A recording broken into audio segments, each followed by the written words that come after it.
یہ بتائیے گا، ہمارے ہاں یہ جو آثار کی کتابیں ہیں، روایات کی کتابیں ہیں، خود عبداللہ بن مسعود ہی سے بعض اس طرح کی باتیں نقل ہوئی ہیں کہ جو معوذتین ہیں، جو آخری دو صورتیں ہیں سورہ فلق اور سورہ ناس، ان کے بارے میں ان کا یہ نقطہ نظر تھا، یا ان کا یہ ماننا تھا کہ یہ تو دعائیں ہیں جو رسول پاک صلی اللہ علیہ وسلم نے سکھائی ہیں، یہ شاید مصحف کا حصہ نہیں ہے۔ یہ بات سمجھی نہیں گئی لوگوں کو، چونکہ قرآن مجید کے ساتھ یہ دلچسپی کم ہوئی ہے، اور خاص طور پر راوی حضرات کو، کہ وہ تدبر کریں، دیکھیں قرآن میں کیا ہے، قرآن مجید کی ترتیب کیا ہے، قرآن مجید میں ترتیب کا اعجاز کیا ہے، اس کو نہیں سمجھ پائے۔ میں اس کی ایک مثال دیتا ہوں آپ کو۔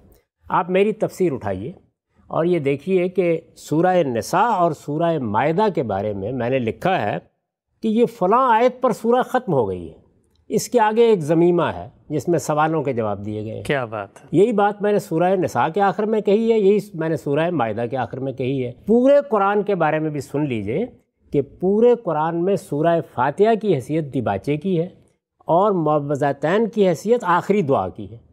قرآن ختم ہو جاتا ہے سورہ اخلاص پر، یہ میں نے بھی لکھا ہے۔ تو عبداللہ بن مسعود رضی اللہ عنہ قرآن مجید کے غیر معمولی عالم ہیں، انہوں نے رسول اللہ سے قرآن سمجھا اور سیکھا ہے۔